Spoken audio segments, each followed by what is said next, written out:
Sir குரு உச்சமாவது கடகத்தில் வருது, இந்த 3 ராசிக்கு நல்லா இருக்குது, அந்த 4 ராசிக்கு நல்லா இல்லை, உலகத்துக்கு இப்படி இருக்குது, உலகத்துக்கு அப்படி இல்லை அப்படின்னு எவ்வளவோ ப்ரிடிக்ஷன். ஆனால் ஒன்று நல்லா புரிஞ்சுங்க, 12 வருடங்களுக்கு ஒரு முறை தான் குரு உச்சம் அடைவார். அதுவும் அந்த கடகத்துக்கு அவர் பிரவேசிக்கும் காலம். புஷ்கரம் அப்படின்னு அந்த ஒவ்வொரு காலகட்டத்தில் குரு மாறும்போது, ஒவ்வொரு ராசிக்கு போகும்போது ஒவ்வொரு புண்ணிய நதியில் போய் குரு இருக்கிறதா ஒரு ஐதீகம். அந்த மாதிரி கடகத்துக்கு குரு போகும்போது புஷ்கரம் எங்கப்பா அப்படின்னா யமுனா நதியில். இந்த யமுனா நதியில் இந்த வருஷம் நம்ம தீர்த்தம் ஆடினா மகா புண்ணியம். உச்சம் பெற்ற குருவனுடைய முழு பலனும் நமக்கு வந்து சேரும். நீங்கள் இந்த கோயிலுக்கு போங்க, அங்கே போய் இந்த பரிகாரம் பண்ணுங்க, ஆலங்குடி போங்க, திருச்செந்தூர் போங்க அப்படின்னு அந்தந்த பரிகாரம் எவ்வளோ. ஆனால் பிரபஞ்சத்துக்கே மிகப்பெரிய லாபத்தையும் சந்தோஷத்தையும் சுபர் இல்லையா, குருனாலே சுபர்.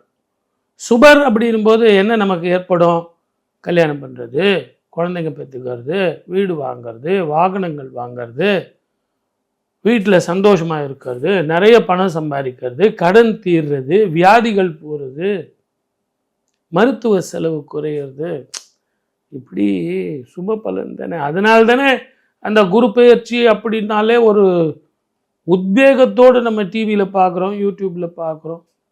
என் ராசிக்கு எப்படி சார் இருக்குன்னு பார்க்குறோம்.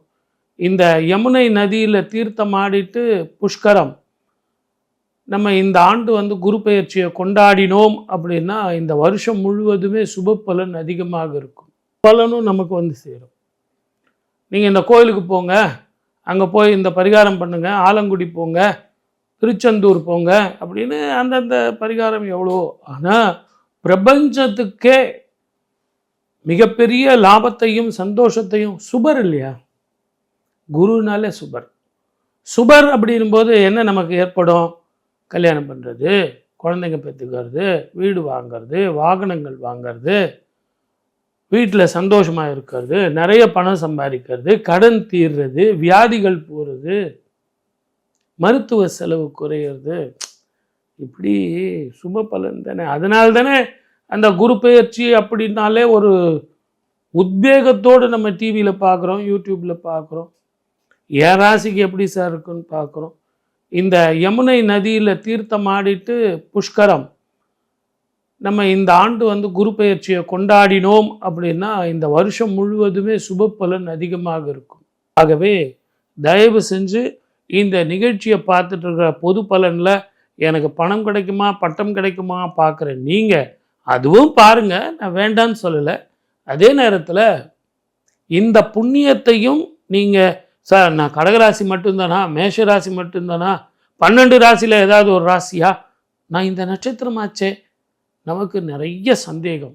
சந்தேகத்தெல்லாம் விட்டுருங்க. 27 நட்சத்திரம் 12 ராசிக்காரர்களும் நான் சொன்ன அந்த பலன் செஞ்சீங்கன்னா இதுவே ஒரு மிகப்பெரிய பரிகாரம். பக்கத்துலேயே டெல்லியில் யமுனையில் குளிச்சுட்டு வாங்க.